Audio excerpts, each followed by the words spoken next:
saya Angel Gracia Yohanes. Saya merupakan mahasiswi aktif Universitas Bunda Mulia Serpong, Prodi Akuntansi kelas malam. Pada kesempatan kali ini, saya akan membahas mengenai organisasi yang bergerak di bidang retail, khususnya yang berada di Indonesia. Nah, perusahaan yang akan saya bahas kali ini adalah Tokopedia. Perkembangan zaman yang diikuti dengan perkembangan teknologi dan informasi yang semakin pesat mempengaruhi segala aspek kehidupan manusia. Perkembangan teknologi informasi tersebut memungkinkan setiap orang untuk dapat berinteraksi, berkomunikasi, bahkan melakukan perdagangan dengan orang lain dari segala penjuru dunia dengan murah, cepat, dan mudah. Dan perkembangan internet juga menyebabkan terbentuknya dunia baru yang disebut dengan dunia maya. Di dunia maya, setiap individu memiliki hak dan kemampuan untuk berinteraksi dengan individu lain tanpa batasan apapun yang dapat menghalanginya. Globalisasi yang sempurna sebenarnya telah berjalan di dunia maya yang menghubungkan seluruh komunitas digital. Dari seluruh aspek kehidupan manusia yang terkena dampak kehadiran internet, sektor bisnis merupakan sektor yang paling terkena dampak dari perkembangan teknologi informasi dan telekomunikasi, serta paling cepat tumbuh dan berkembang. Mobilitas manusia yang tinggi menuntut dunia perdagangan mampu menyediakan layanan jasa dan barang dengan cepat sesuai dengan permintaan konsumen. Untuk mengatasi masalah tersebut, kini muncullah transaksi yang menggunakan media internet untuk menghubungkan produsen dan konsumen. Transaksi bisnis melalui internet ini dikenal dengan nama e-commerce. Nah, sekarang saya akan menjelaskan apa itu e-commerce. E-commerce secara umum dapat diartikan sebagai transaksi jual beli secara elektronik melalui media internet. Dalam e-commerce, proses jual beli dapat berupa produk, jasa, dan informasi. Menurut ahli dari Kalakota dan Winston, mereka beranggapan bahwa pengertian e-commerce itu adalah aktivitas belanja online dengan menggunakan jaringan internet dan cara transaksinya melalui transfer uang secara digital. Mereka juga memiliki 4 perspektif dari pengertian e-commerce.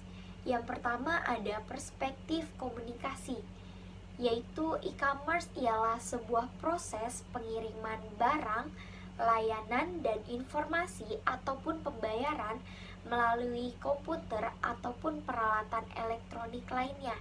Sedangkan perspektif proses bisnis, e-commerce merupakan sebuah aplikasi dari suatu teknologi menuju otomatisasi dari transaksi bisnis dan aliran kerja. Sedangkan perspektif layanan e-commerce ialah suatu alat yang memenuhi keinginan perusahaan, manajemen, dan konsumen untuk mengurangi biaya layanan atau service cost ketika meningkatkan kualitas barang dan meningkatkan kecepatan layanan pengiriman. Sedangkan dari perspektif online, e-commerce yaitu menyediakan kemampuan untuk membeli dan menjual produk atau barang serta informasi melalui layanan internet maupun online yang lainnya. Oke, kali ini saya akan menjelaskan mengenai model bisnis dari e-commerce. Yang pertama itu ada B2B. B2B merupakan sebuah model penjualan yang terjadi antara pelaku bisnis dengan pelaku bisnis lainnya. Sama seperti namanya, mereka yang menjalankan bisnis ini akan menjual produk atau jasanya pada badan usaha lain. Konsumen yang berada dalam model bisnis B2B ini belum tentu merupakan konsumen end user dari barang atau layanan yang dibelinya. Mereka bisa saja adalah reseller yang lalu akan menjual produknya kembali kepada konsumen lain. Oleh karena itu, model bisnis B2B ini cenderung mempunyai siklus penjualan yang lebih panjang. Selain itu, upaya pemasaran yang diperlukan untuk menarik minat konsumen pun tentu berbeda dengan model lainnya. Namun, model berjenis B2B ini memiliki kelebihan dari tingkat penjualan serta loyalitas dari pelanggannya yang tinggi. Perusahaan yang bergerak dengan Model bisnis ini biasanya akan membawa produk dalam bentuk inventarisasi perusahaan seperti alat pabrik, alat kantor, dan alat perlengkapan industri lainnya. Yang kedua ada B2C, yaitu sebuah model penjualan yang terjadi antara pelaku bisnis dengan konsumen. B2C ini merupakan model bisnis e-commerce yang paling banyak ditemui di Indonesia. Kenapa? Karena mereka menjual produknya pada konsumen end user. Mereka yang bergerak dengan model bisnis ini akan menawarkan produk dan layanan yang sangat beragam, mulai dari kebutuhan primer hingga tersier. Yang ketiga itu ada C2C, yaitu sebuah model penjualan yang terjadi antara konsumen dengan konsumen. Ciri-ciri dari model bisnis C2C ini yaitu jual beli barang antara konsumen. Para pelaku bisnis ini biasanya akan bergantung pada siklus iklan, marketplace, dan forum-forum terkenal untuk memasarkan barangnya. Model bisnis ini banyak memiliki peminat karena siklus bisnisnya yang cenderung lebih pendek. Nah, para konsumen ini biasanya sudah tahu apa yang mereka inginkan. Oleh karena itu, mereka memiliki bisnis ini tidak perlu bekerja keras dalam memasarkan produknya. Namun, model bisnis ini tidak bisa dimanfaatkan sebagai sumber penghasilan utama. Karena apa? Karena harga jual barangnya akan cenderung turun dan penjualan pun akan lebih kesulitan dalam mengontrol kualitas produknya. Yang keempat atau yang terakhir ada C2B, yaitu sebuah model penjualan yang terjadi antara konsumen dengan pelaku bisnis. C2B ini merupakan model bisnis yang dilakukan oleh konsumen ke pihak perusahaan. Berbeda dengan C2C ya, karena yang menawarkan produk dagang C2C, sedangkan C2B pada umumnya akan menawarkan jasanya kepada konsumen. Selain itu, mereka yang berstatus sebagai freelance pun termasuk ke dalam kategori bisnis ini. Mereka yang bergerak dalam bisnis C2B ini akan memasarkan keahliannya dengan memanfaatkan website. Walaupun pelaku dari bisnis ini adalah seorang konsumen, namun model bisnis ini memerlukan upaya pemasaran yang sangat tinggi. Kenapa? Karena kompetitornya itu sangat banyak sekali dan perusahaan akan cenderung memilih penyedia jasa yang berkualitas dan yang pastinya murah. Kali ini saya akan membahas mengenai sejarah Tokopedia. Semua bermula di tahun 2007, di mana dua orang anak muda bernama William Tanuwijaya dan Leonidas Alva Edison berusaha memecahkan masalah pembeli dan penjual online di Indonesia. Karena Indonesia adalah negara kepulauan, seringkali terjadi pembeli tidak bisa bertemu langsung dengan penjual. Pembeli takut ditipu ketika sudah transfer uang, ternyata barang tidak dikirim. Dan banyak pula individu ataupun pemilik usaha yang ingin berjualan online tetapi mereka terbentur masalah teknis, masalah biaya, koneksi ke bank, koneksi ke pihak logistik, dan masalah pemasaran. Tokopedia hadir sebagai mall online yang mudah digunakan dan gratis tanpa biaya. Tetapi kita perlu tahu nih bahwa perjalanan Tokopedia tidaklah mudah. Karena selama 2 tahun, dua founder mencari pendanaan, namun ternyata ditolak di mana-mana.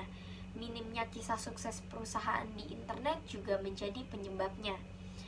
Namun berkat usaha dan kerja keras mereka pada tahun 2009, Tokopedia mendapatkan suntikan dana dan ide pun akhirnya mulai bisa mereka wujudkan. Bertepatan dengan kemerdekaan Indonesia yang ke-64, Tokopedia dirilis dengan visi membangun Indonesia yang lebih baik lewat internet. Saat pertama kali dirilis, respon pasar cukup baik. Karena hanya butuh waktu 12 menit pertama, Tokopedia mendapatkan orderan pertamanya. Pada saat itu, Tokopedia hanya memiliki 4 pegawai dan mereka bekerja di rumahnya masing-masing. Tokopedia mulai diliput oleh media dan dari mulut ke mulut merchant terus bertumbuh. Tokopedia terus mendapatkan pendanaan lanjutan setiap tahunnya. Pendanaan tersebut memungkinkan Tokopedia tetap menjadi layanan gratis dan bisa mengembangkan SDM berkualitas yang berpedoman pada 5 DNA. Yang pertama yaitu ada selalu positif, memecahkan masalah, menjadi yang terbaik, dan fokus pada pelanggan, serta generasi Indonesia yang lebih baik. Tokopedia terus bertumbuh bersama puluhan ribu merchant, dan puluhan ribu merchant tersebut sudah menjual lebih dari 2 juta produk setiap bulannya. Mereka menciptakan lapangan pekerjaan baru di sekitar mereka. Pembeli tidak lagi khawatir bertemu dengan penjual. Semua bisa menggunakan Tokopedia di mana saja dan kapan saja. Oke, pada kali ini kita akan melihat pertumbuhan dari Tokopedia. Pada tahun 2009, Tokopedia memulai situs marketplace-nya. Dan pada tahun 2014, Tokopedia menjadi perusahaan Indonesia pertama yang diportofolio oleh SoftBank dan Sequoia. Pada tahun 2015, Tokopedia juga mempelopori instant delivery dengan perusahaan transportasi online.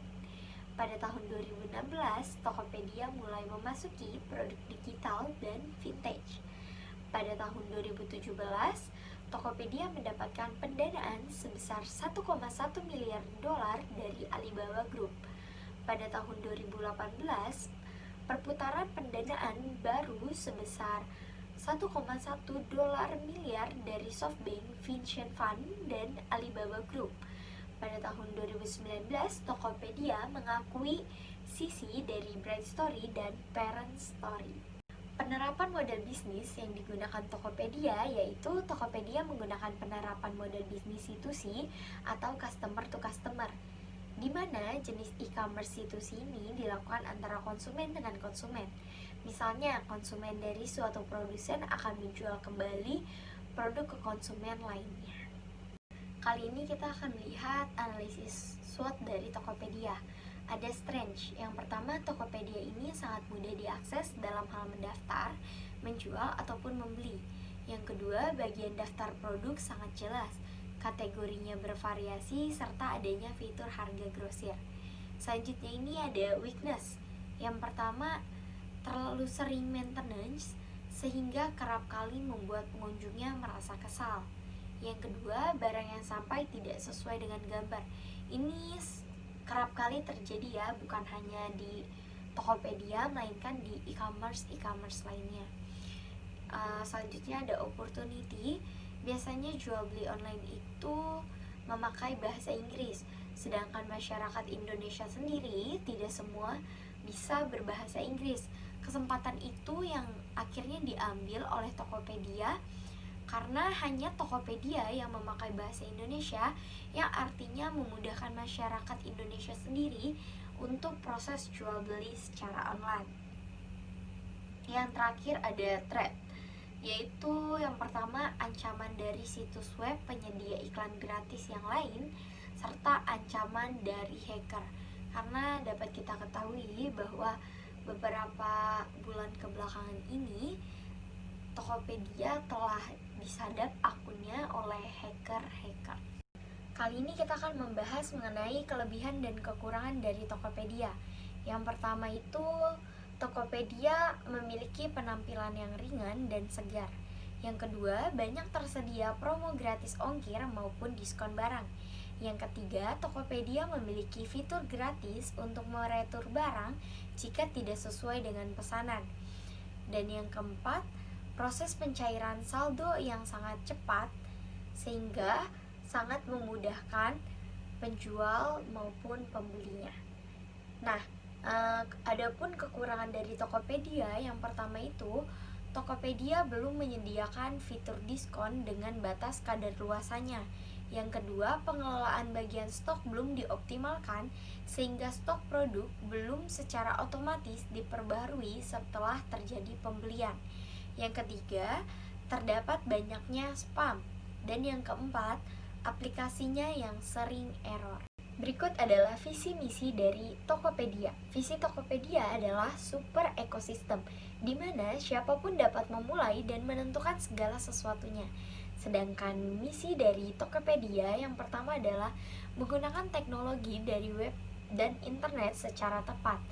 Yang kedua, memperkuat produk layanan dari Tokopedia baik secara online maupun offline.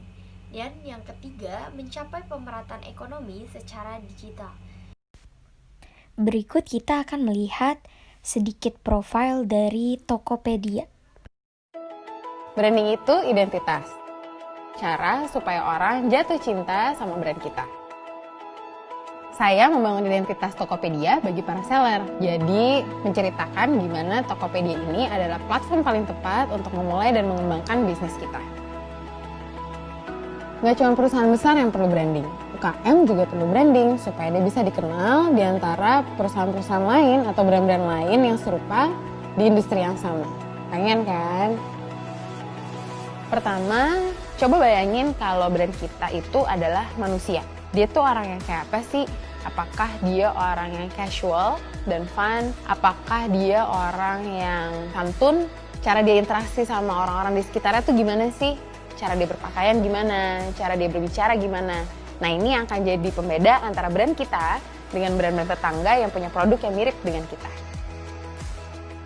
Kedua, cari tahu sebetulnya siapa sih target market kita, karena di situ kita bisa tahu gimana cara ngobrolnya dengan mereka.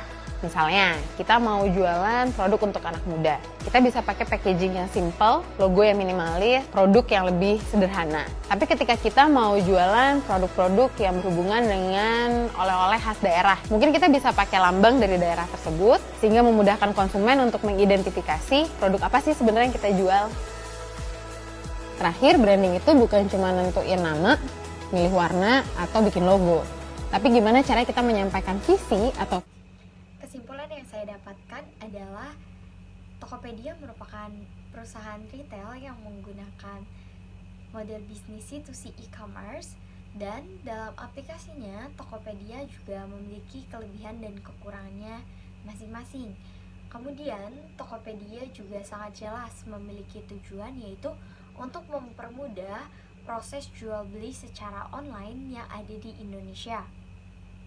Dan Tokopedia juga berharap agar dapat memajukan generasi muda di Indonesia. Mungkin itu saja kesimpulan dari saya. Jika ada salah-salah kata, saya mohon maaf. Terima kasih dan sampai jumpa.